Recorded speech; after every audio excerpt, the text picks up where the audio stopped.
and you get older, you start to get a geezer, and you're like, I'm getting a geezer. There's all these things you don't like about you, you know? It's like, and you're like, I'm not that. I wish I had hair or didn't have hair. I wish I was skinnier or fatter. I'm just looking in the mirror, I'm like, okay, that's the best I can do with what I've been given.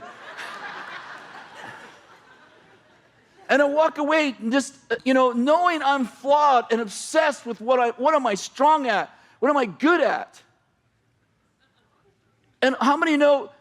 And then God comes and says, and where you're weak, I am strong. And my strength is perfected in your weakness. And I'm like, God intentionally made you weak in areas, and nobody writes a book like, here's my 5 weaknesses. Here's Weakness Finder. Here's the new book that's going to come out, The Weakness Finder. Here, take this test. And this is like where you suck. Here's the 5 areas you suck. And then at the end of it, it goes, this is where God will likely use you.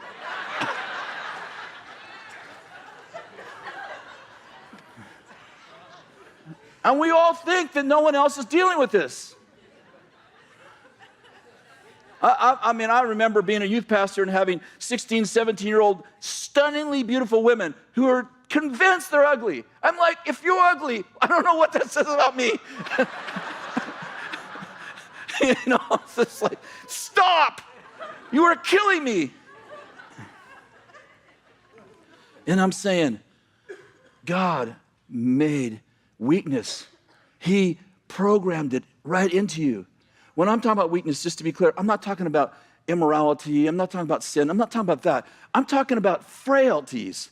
I'm talking about there are things in you that are intentionally wrong.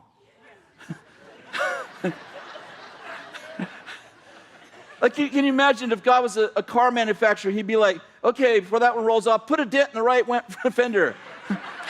Knock the headlight out of that one. What are we doing? Oh, wherever they are weak, they'll need me. I'm saying God intentionally dented you. I didn't say he tore your motor out or made your tire flat, but he intentionally dented you. Like, he wants you to know, like, you're not perfect. Why? Because that's where you seek him. That's where you look for him. Get over it. I'm trying to be other people. Like, how many of you tried that?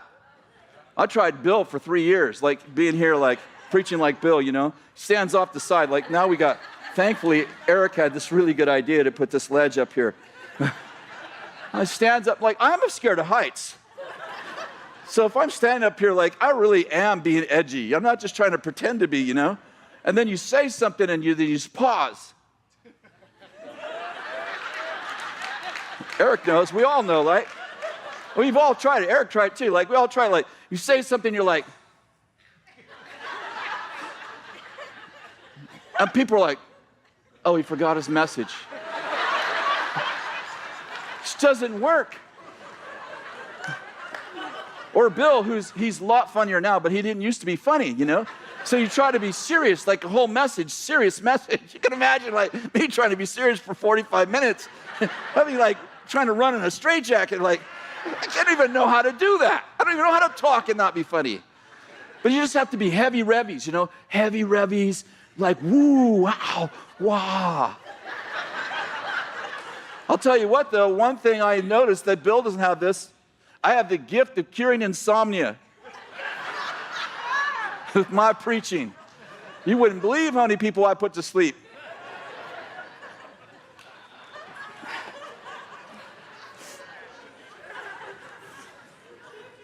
I'm saying when you're shamed, you just want to be somebody else. You want to do it differently. Like, whoever's got the stuff, whoever's doing the thing. I mean, have you ever felt shame in your life?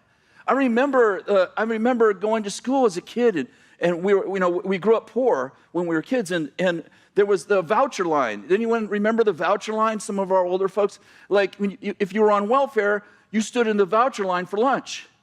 6 of us in a school of 1,500 stood in the voucher line. Most of the other kids just went hungry who have vouchers because they're not going to stand in the voucher line and let everybody shame them. I can still remember being in the voucher line in 7th grade, 8th grade, 6th, 7th, and 8th grade, being in the voucher line. It took me about a year to realize, like, none of the cool kids are in the voucher line. Even if they need vouchers, even if they had vouchers, they didn't stand in the voucher line. You know that sense? There's something wrong with me. I remember when the renewal happened, 1995, I think, 94, 95, in Weaverville, and people were falling down, and I was carrying my wife home, drunk. Like every Sunday morning, I'd carry my wife home drunk. We missed a whole football season almost. It's terrible. And my pastor was drunk, and his wife was drunk, and everybody was drunk except for me.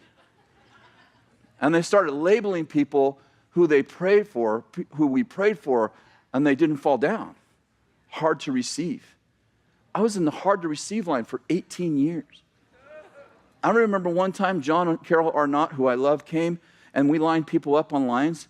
And when we lined them up on lines in here and all the way in all the hallways, and they went by and just prayed for them.